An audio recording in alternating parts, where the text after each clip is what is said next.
Pagneux disait avoir découvert à Thann des coteaux pleins de vignes, les plus belles et les mieux cultivées qu'on ait pu voir. Ici, au pied des Vosges, se trouve la porte sud de la route des vins d'Alsace. Avec ses 8000 habitants, Thann est à 20 minutes de route seulement de Mulhouse. À l'entrée de la vallée de la Thur, elle est entourée d'une nature encore préservée. Dans cette émission, nous découvrirons ces trésors en compagnie de Dominique et Élise. Nous prendrons ensuite la direction de Michel Bach, à 10 minutes de là, pour un moment d'évasion au domaine Saint-Loup. Gîte, restaurant, produits du domaine, Michel nous réserve un accueil chaleureux. Après une séance jardinage aux côtés de Jean-Paul, nous terminerons l'émission au barrage de Michel Bach où François guette l'arrivée des oiseaux migrateurs.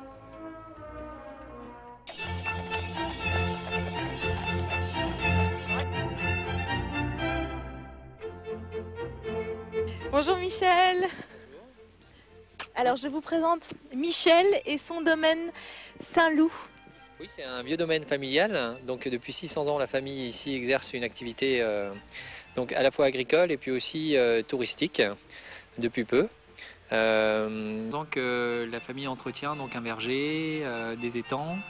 Et puis donc ce vieux corps de ferme qui malheureusement a été détruit pendant les guerres, mais qui a été à chaque fois reconstruit. Donc ici historiquement ça s'appelle domaine Schlossow. Alors on ne voit plus de château. Néanmoins, il y a encore de vieilles pierres qui témoignent du passé du site.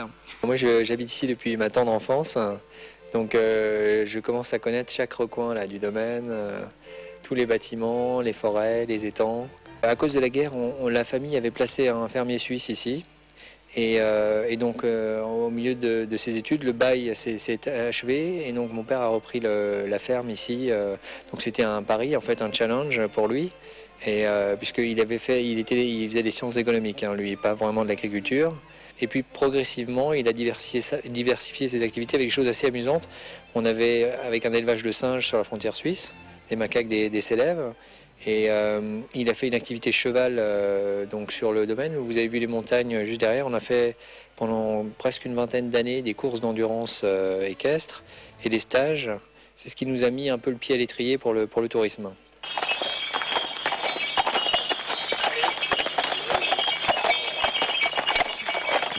Alors Michel, qu'est-ce que vous nous avez réservé? Une calèche? Ben voilà, on peut découvrir le domaine à l'aide de cette calèche. C'est un bon moyen pour se promener et déambuler entre les étangs et le verger. Allez, chiche, c'est parti.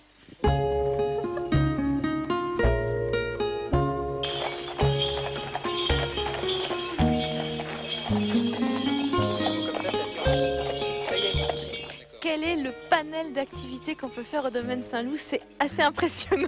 Oui, alors on a tendance en souriant à dire que on a plusieurs cordes d'arc, enfin on a plusieurs cordes à notre arc, parce qu'on a une activité de tir à l'arc qu'on a développée ici depuis maintenant une dizaine d'années, soutenue par le Conseil général, qui s'apparente à un parcours de golf. Donc ça c'est très amusant, on va le découvrir.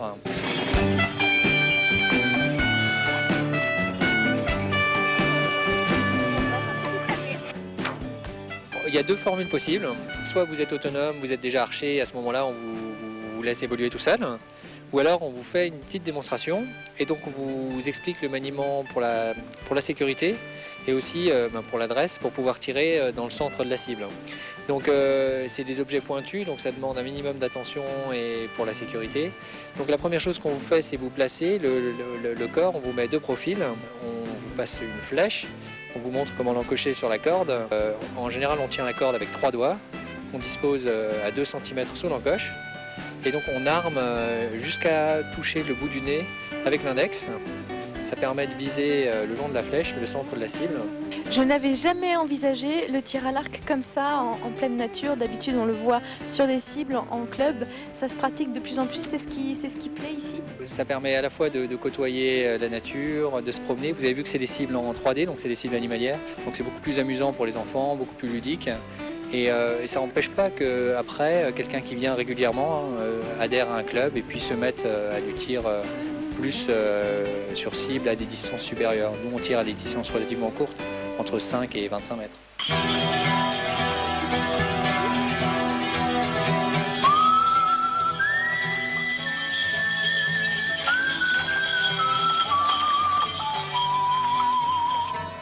Jean-Paul, vous êtes un amoureux des chevaux, c'est même toute votre vie. Ouais, c'est venu à l'âge de 5 ans. Mon père avait les derniers chevaux de trait qu'on prêtait dans tout le village pour labourer en montagne. Et mon père a quitté la montagne pour aller en ville s'installer, monter la boulangerie Brun. Et là, j'ai gardé l'amour des chevaux en allant chez mon grand-père pendant les vacances scolaires. Et j'ai appris à manier les chevaux de trait chez mon grand-père qui restait encore 5 chevaux à la ferme. Et quel est votre lien avec Michel? Qu'est-ce qui fait qu'on vous retrouve ici, sur le domaine de Saint-Loup, alors que vous êtes de Cernay? J'ai développé la passion de l'attelage et je l'ai développé à tous mes amis. Donc vous proposez aujourd'hui à Michel et à tous ses visiteurs des balades en calèche? En calèche, et les gens qui ont la possibilité d'acheter un cheval ou d'une voiture, de former le cheval d'après eux et d'après leur niveau. Parlez-nous un petit peu de la race. J'ai choisi des Côtes normands puisque mon grand-père il n'avait pas de permis de conduire et il aimait bien aller boire un coup au bistrot, alors les chevaux le ramenaient à la maison. Et il a toujours gardé cette race de chevaux puisque c'est des carrossiers et des chevaux très puissants. Et très rapides, ils ont la vitesse d'un cheval de selle. Les bêtes m'amènent tellement de belles choses et la nature, ça m'arrive de voyager aussi, mais je suis émerveillé par ça. Et c'est ma vie.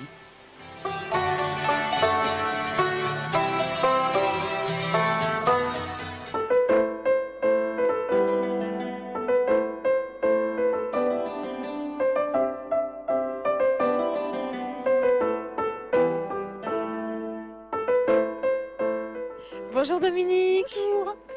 Bienvenue à Thann. Merci. Alors on est en excellente compagnie avec Dominique. On va découvrir les trésors de Thann. On est juste devant la collégiale.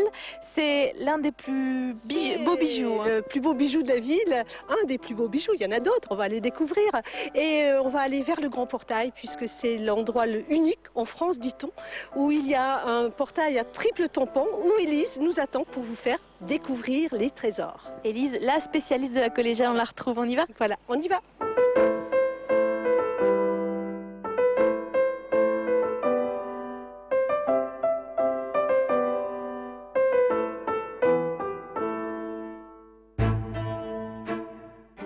Alors, comment se fait-il qu'on trouve une si belle collégiale ici à Thann? Eh ben, c'est tout simplement dû à la célèbre légende de Saint Thiébaut, qui est donc le saint patron de la ville de Thann. Donc en fait, c'est Saint Thiébaut qui était un évêque dans la ville de Gubbio, en Italie. Donc c'est en Ombrie, pas très loin d'Assise, qui avait promis avant sa mort de donner toute sa richesse aux personnes les plus pauvres de son entourage. Et il avait également promis de donner à son fidèle serviteur son anneau épiscopal. Donc à la mort de Saint Thiébaut, le serviteur est bien sûr venu chercher l'anneau. Seulement en retirant l'anneau du doigt de Saint Thiébaut, il a arraché son pouce. Donc il a pris et la relique et l'anneau, qu'il a mis dans le pommeau de son bâton de pèlerin, puisque son travail étant terminé, il pouvait rejoindre sa famille qui vivait, on pense, en Lorraine ou aux Pays-Bas, on n'est pas certain. Donc il commence sa longue marche, il traverse les Alpes, le Sundgau, et à peu près un an plus tard, il décide de se reposer dans une forêt de sapins. Donc il a posé son bâton de pèlerin contre un sapin et pendant son sommeil, son bâton avait pris racine. Et lorsqu'il s'est réveillé et qu'il s'en est rendu compte, 3 lumières ont surgi au-dessus de 3 sapins. Et le comte de Ferrette, qui vivait dans ce que l'on a actuellement les ruines du château de l'Angelbourg, que vous verrez tout à l'heure, a vu ces 3 lumières. Et lorsque le pèlerin lui a expliqué que dans son bâton était et la relique et le pouce, il en a vu un miracle et a décidé de construire un édifice religieux à l'emplacement du miracle. Et donc avec l'évolution du temps, nous nous trouvons maintenant devant cette belle collégiale. Et là, on est juste devant un portail qui est somptueux, il y a beaucoup de monde sculpté là-haut. Donc il y a à peu près 500 personnages qui sont sculptés sur ce grand portail, qui est unique en France puisqu'on y voit 3 tympans et qui sont entièrement dédiés à la vie de la Vierge. Donc le portail a été fait dans la 2e partie du XIVe siècle.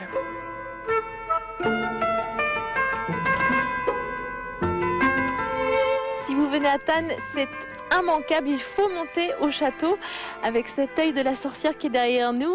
Quelle est l'histoire de ce château, Dominique? C'est un château, le château qui appartenait au comte de Ferrette, qui lors du traité de Westphalie, enfin un petit peu d'histoire, en 1640 a mis la frontière de l'Allemagne plus ici mais au Rhin. Donc ces châteaux de défense n'avaient plus lieu d'être et Louis XIV a décidé donc de le détruire. Et ce sont des artificiers du territoire de Belfort qui l'ont fait exploser en 1678, j'espère que je ne me trompe pas de date, et Le donjon est resté dans cette position depuis cette époque. Et voilà, nous sommes tout près de l'œil de la sorcière. J'espère qu'il ne roulera pas sur la ville de Thann. C'est la balade des Thannois, hein, ce château. C'est la balade des Thannois. Vous avez vu, on a une superbe vue sur la vieille ville, sur le vignoble du Rangen. Et actuellement en automne, la forêt autour, c'est magnifique.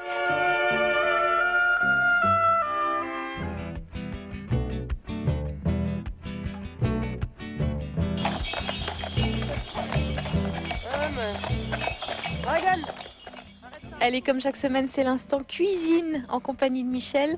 Une recette de famille? Une recette de famille, c'est les parents qui l'ont élaborée, qui l'ont déposée. C'est donc du carpaccio de carpe et saumon. C'est une autre façon de goûter la carpe, puisqu'ici on est au port du Sungo. On a traditionnellement l'habitude de le manger donc en beignet de carpe frite. Alors, les ingrédients, Michel, pour faire ce carpaccio? En général, on prend un filet de carpe et un filet de saumon. C'est des filets qui font 300-400 grammes.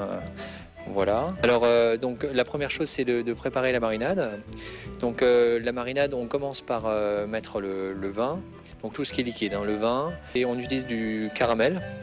Donc, qui donne une petite teinte aussi et un goût très appréciable. Le produit va être cuit par l'acidité. Hein. Donc l'acidité, ça va être à la fois le vinaigre, mais aussi le citron. Et tu as choisi un vinaigre de pomme? Absolument. C'est du vinaigre d'ici. On essaye toujours d'avoir dans toutes les recettes qu'on fait ici, des produits qui viennent du domaine. Alors le vinaigre vient d'ici, puis la carpe vient des étangs là en dessous. Alors les épices, malheureusement, viennent d'un peu plus loin, puisqu'on a donc, il y a du curry, il y a du piment de Cayenne, il y a du coriandre aussi, qui est une épice beaucoup utilisée en Alsace, et puis traditionnellement pour le poisson, de l'aneth. Voilà. Alors petit détail, vos poissons sont congelés. Oui, alors absolument. Alors on congèle le poisson, ça c'est très important, c'est par rapport à la découpe. Si on veut pouvoir découper des tranches très fines, et la chair congelée se tient mieux que si elle était fraîche. Donc c'est très important de l'avoir congelée. Donc la carpe, ça doit être un peu plus long, il faut mariner 2-3 heures pour la carpe. Et le saumon, ça peut se mariner, c'est plus rapide. 1 heure, 1 heure et demie, c'est suffisant. Et personne n'a eu de cours de cuisine ici, mais on cuisine tous depuis qu'on est tout petit en fait. Donc ça, la cuisine, on avait dans la famille, ils sont très gourmands. Et donc on s'est mis très tôt un tablier autour du cou et on a mis très vite la main à la pâte. Outre ces bons petits plats, Michel vous prépare des liqueurs des fruits du verger, des jus de pommes maison, de quoi donner envie d'y passer un week-end tout entier. Allez, on quitte Michel Barre pour rejoindre Jean-Paul à Mulhouse. Il s'occupe cette semaine de nos jardinières à l'abandon.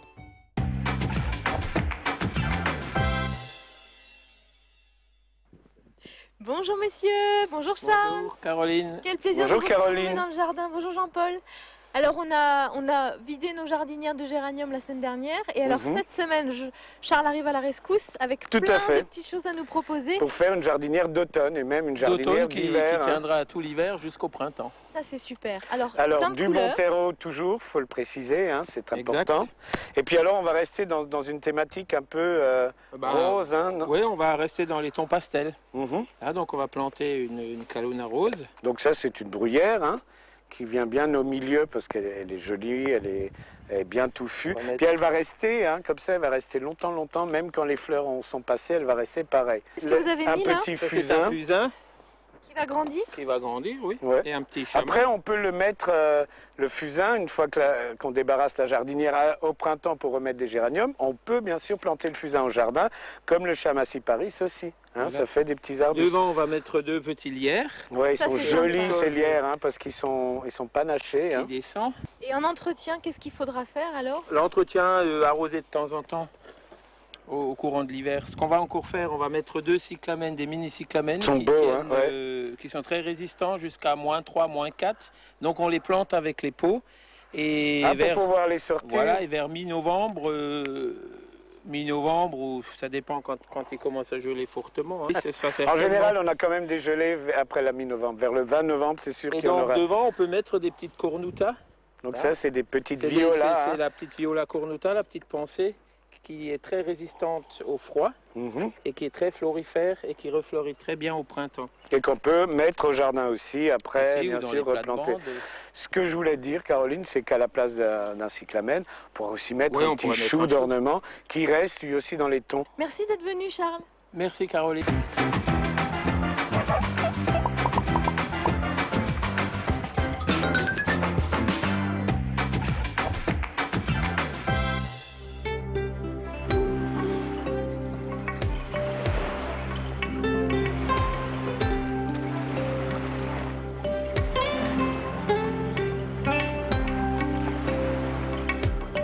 Bonjour François.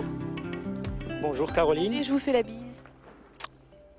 Qu'est-ce que vous observez dans la longue vue? Donc là, je suis en train d'observer les oiseaux qui arrivent sur le site pour leur passage migrateur. Il est important ce barrage, François? Donc oui, ce barrage, il est très très important vu que on alimente quand même 260 000 habitants. Donc plus d'un tiers des habitants du Haut-Rhin ont l'eau de la Dolère. Donc la très bonne eau de Mulhouse serait l'eau de la Dolère. La très bonne eau, il n'y en a qu'une actuellement, il n'y en a qu'une. Il faut dire qu'avant les années 2000, on avait un mélange d'eau avec l'eau de la Hart. Depuis 2001, donc, nous avons uniquement l'eau de la Dolère. Cette eau a quand même eu son appellation en qualité eau de source. François, alors quelle est la route de cette eau de la Dolère? Une fois qu'on récupère l'eau dans la Dolère au niveau de Sentheim, donc par la conduite gravitaire, on remplit notre barrage pendant la période hivernale et au début du printemps. Donc dès qu'on remarque qu'au niveau de Mulhouse, le niveau y baisse, nous on ouvre les vannes à Michelbach.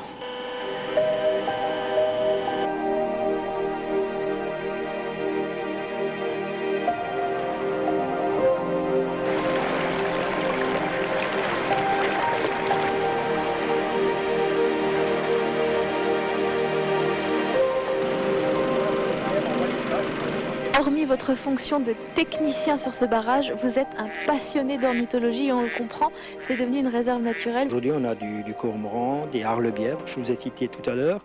On a les goélands. Le monde des oiseaux ne vous déçoit pas. Nous, dès que nous avons classé le site en réserve naturelle volontaire, on a mis en place des radeaux de nidification, on a mis des perchoirs, on a isolé une partie de la presqu'île des Hêtres pour en faire une île, pour que pendant la période des hautes eaux, les oiseaux peuvent nicher tranquillement. Et cette réserve naturelle, les gens viennent de loin pour observer les oiseaux. C'est vrai, nous sommes devenus un petit peu une plaque tournante de l'Europe. Parce j'ai pas mal de collègues ornithologues qui viennent maintenant de la Suisse, de l'Allemagne, du Luxembourg, de la Belgique, de Hollande, même des Suédois qui parlent du plan d'eau de Michelbach. C'est une belle balade en tout cas. Venez ici au barrage du Michelbach, vous rencontrerez François, il vous présentera ses amis oiseaux. Je vous garantis un très très bon moment. À bientôt François. Merci beaucoup.